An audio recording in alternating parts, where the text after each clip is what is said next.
everybody. So I'm super excited today. I just can't believe it, honestly. Like we was hoping, we was like fingers crossed, hoping that this could happen. And I'm so elated to say that we were able to get the lead, Mrs. Sharonne Lanier, on this Facebook Live. And before Sharonne, thank you so much for coming and like talking with us and having a conversation with us tonight. Thank you so much. Oh, my pleasure. I'm just glad my schedule could finally work out. So thanks for having me and for being persistent with trying to get these times down. That's what's up. Oh man. Oh my gosh. Thank you Well, so I, much. I know No. I'm not a star. I don't get no love, but I'm cool. Sharonne good. She good. That's my buddy. We go back. Stop it. Yes. Oh my. Yep. His face ain't on the poster. Sharonne's face is on the poster. You know, I could put my face on the poster. I'm sure you guys have recognized her. Honestly, Sharonne, I don't know if you know this, but just a couple of weeks ago, I was just randomly watching something, and I was like, "Oh my gosh, there she is on America's Best with the eyewear." And so I'm wearing eyewear. It's not because we No. were in the commercial. I wish it was, but honestly, I was just so excited. I was like, I know her, but I don't know her because I've never met you. I worked in post production, and so being able to see you on screen, it's like, oh my gosh, what you portrayed Oh. in the film was so amazing that I just felt You're like covering up your audio. is it? Oh, okay. Yeah. I'm We heard you. sorry. We heard you. Y'all heard me? Okay. Yeah. Okay, Yeah, we good. did. All right. Yeah, by the way, what did you do with post production? Because I don't even know. Okay, well, so basically, okay, that is a great question because really, what Bo did was he had us come and do screenings. Because I work with him on a writing team for a new project that he's working on. So I'm helping with writing, and so in that he was like, "Hey guys, I'm doing edits. I'm writing, or I'm finishing up these edits, and I want you guys to come out and do the screening." And so when you auditioned for this role and you were acting in this role, this movie was named something else, wasn't it? Yeah, it was. It was. So this movie was initially named what was that? After the Buzzer Sounds? After the buzzer sounds. Yes. Okay.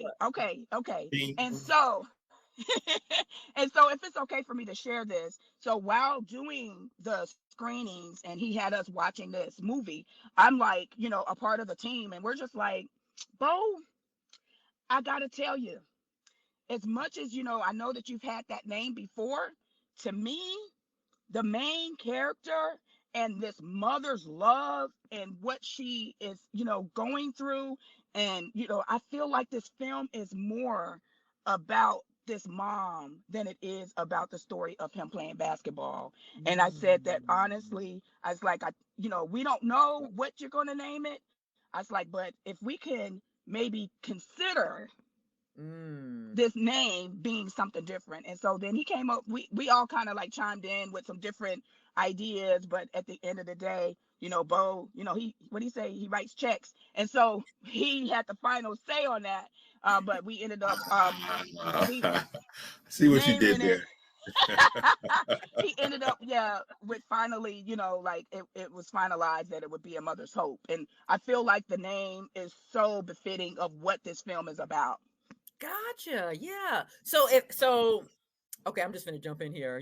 I know you're supposed Okay, to no, ask go ahead. questions, but like, Yeah, I'm but like, so I was a part of this film. Man, when we shoot that, like 2005 or six, I don't know. When it was. 2006, I think it was. 2006. Yeah. So Bo shot After the Buzzer. Like, well, that's like almost 2 decades ago when you think about it. That's crazy in my mind. So I was a part of the film then, And she was 12 and she was and playing the mother. ah. Of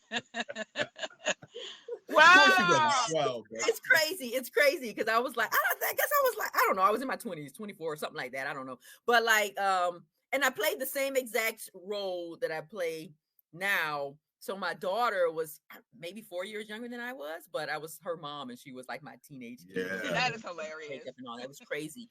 But I fell in love with the script then, and it's called After the Buzzer Sounds or whatever. And I never thought about the name, never. So then when we went to reshoot this time, which by the way, and we'll talk about that a little bit later, but such a beautiful, different experience. I like it just sounded right to me after the buzzer sound. So when Bo called and he was like, we're changing the name, I was like, well, in my mind, I was like, well, why would you do that? But then, he explained something, and I was like, huh, that's interesting. I actually, as an actor, like hadn't even thought of it like that way.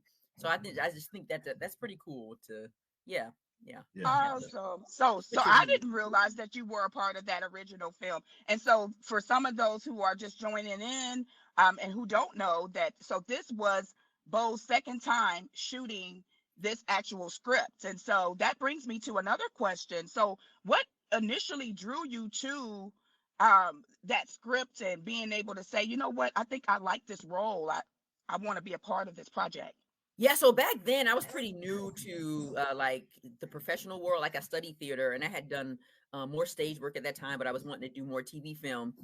And at that point in time, I was still actually doing more theater, and still did after after the buzzer. But like initially, what drew me was that it was a faith-based project, and it was film. So I was just like, I didn't really care what the script was. I was like, it's faith-based, Right?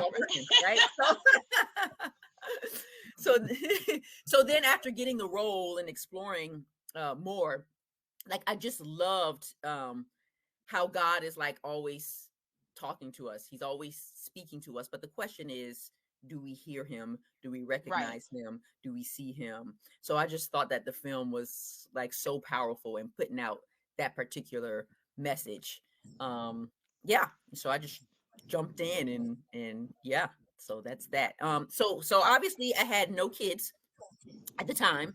Well, not Okay. obviously. I shouldn't say obviously, but I did not have kids at the time. So I don't know. I was just pulling from like, using all my emotional tools that I could, but that's pulling from a total different space is the space that I was able to pull from now. So now I've been married for 20 years. I have 3 boys, aged 15, 12, and now 11. So being able to jump back into this character, and just really being able to go there, like, like, man, if this was my son, like, what would I do? How does this make me feel? Total different experience. Oh, wow. For me. I don't know how it came out on screen because I haven't seen it yet. Well, but we doing that? We doing that? Okay. But I know, like, she blames me for her not being at the premiere. Yes, I'll blame you live. I blame Bo for me not being at the premiere. Oh wow! He did tell me. He told me about the dates, but he told me like too late. So I had booked another gig out of town, so I had to travel, so I couldn't make it to Jacksonville and all that jazz. Oh man! She said another gig. She was shooting another movie. Movie star. Well, you bring up an interesting point. So the emotion that you felt in this, you could tell the difference in what you were able to portray and bring out in this second time around. So the experience, the second time around, you felt like it was from a different pool of emotions as a mom. Yeah, I feel like the first time, like I still felt it. So, it was coming from a place of like, how would I feel if this happened, and just jump in there and just be in the moment. But it's different. Like when you have different experiences, you're able to live things in a different way. So yeah, this one just felt more like, I don't know, connected because I am a mother. Let me say when she was okay. I want to talk about what her ability when there was a scene that we were shooting, and Preston, who plays her son, Jacob, we were actually in a house shooting on the green screen, right? And she came with all this emotion, and he couldn't even hold his line. He said, "Wow, she's good." So we couldn't even get through the scene because she came right at it, and it threw him off. Wow. That's awesome. I mean, you know what? Bo gave us a little bit of, you've done more film since that initial time that you did the buzzer sound. So you've done The Resident, Vampire Diaries, and you've headlined and more movies since then. So you circle back around and you work with Bo again. What was it like? You've seen other director styles. You've worked with other directors. What draws you to, or what is it like working with Bo with him being a director? Oh, well, it was easy for me to say yes again because I love his heart. So I just remember like the conversation that we had the first time around, and him really wanting to spit out truth, God's truth, and not just like make a name for himself, but actually, point people towards God with his messages and stuff like that. So that was like number one. But then like he was like just such a joy to work around, so funny, like will always have you like laughing and just easy. Like you can be relaxed and be yourself, and he listens to like if you have suggestions for your character. He's not like no, just do it this way. Like you can actually collaborate. Sometimes you get in situations with directors and they're just like, nope, this is how I see it, just do it. And then you're like, wait, but, and they're like, no, just do it that way. And so it's like, okay, I can do that, but it doesn't feel authentic. You know what I mean? So now you're all in your head space as opposed to like just being able to live in the moment. You're like, is this what the director wants? As opposed to just being free. And so I love that. Like Bo just allows you to be free. So boom. Everybody should work with Bo. Everybody should work with Bo. So talking about your director style, you being, this person that's easy to work with, or, that even has this lightheartedness, like Bo, like, do you have some directors that have inspired you in your work, and with you being able to, like, what directors have you used to inspire you to write and direct? Well, basically for me, I watch a lot of behind the scenes stuff and try to glean from directors and stuff like that. And one of the biggest thing I heard Spike Lee say, when you do a movie, you don't have to have all the answers, but you just want to basically initiate thought. And I saw some behind the scenes stuff of directors doing certain things. And, I started in theater. I was director in theater. I had a gospel play out. And I found it that in the midst of going through that scene, sometimes somebody may have a great idea. Let's try it. If it works, great. If it doesn't work, then we can always go back and go back to the original. And so I am one that understands that as brilliant as I am, Lord, and humble, I don't have all the answers. So that's why you can tap into other people's creativity and their abilities. Awesome. So Spike Lee was one of those directors who you were able to, like, you were inspired by. That's cool. And somebody like Stephen King has these. He's just his mind, his brilliance is just out there. And so that's kind of one of the things I try to find twists and turns, and how can we do this, and how can I make this happen? People's like, wow, you want to get the wildness out of people by what they're seeing and what they're going through. I like what you said too about being able to tap into other people's abilities, because that's like we're all created differently, right? Like and like the body of Christ, right? You got the hand, the foot, the finger, the fingernail, you know what I mean? And so it's just we need to use each of those parts, as we were created to be. So yeah, we don't have to have all the answers, but let's use this leg that has the answer and bring it all together. And that's what makes for a beautiful picture.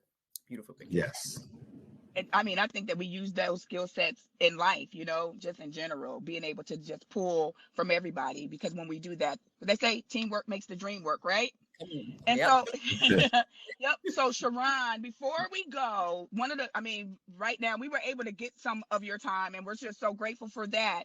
But I mean, we're pulling you from a film. Can you tell us a little bit about what you're working on right now? Yeah. So Carol, the musical. So it's basically a spin on the Christmas Carol, with Ebenezer Scrooge. Okay. But it's coming from a faith-based perspective, and they've turned it into a musical. And so like you singing? I'm singing, but listen. Y'all don't get it twisted. Like I ain't no singer, I don't sing, but I can sing I sing with the eye a little bit. You know what I'm saying? But yeah, that ain't really me. So I'm not the lead.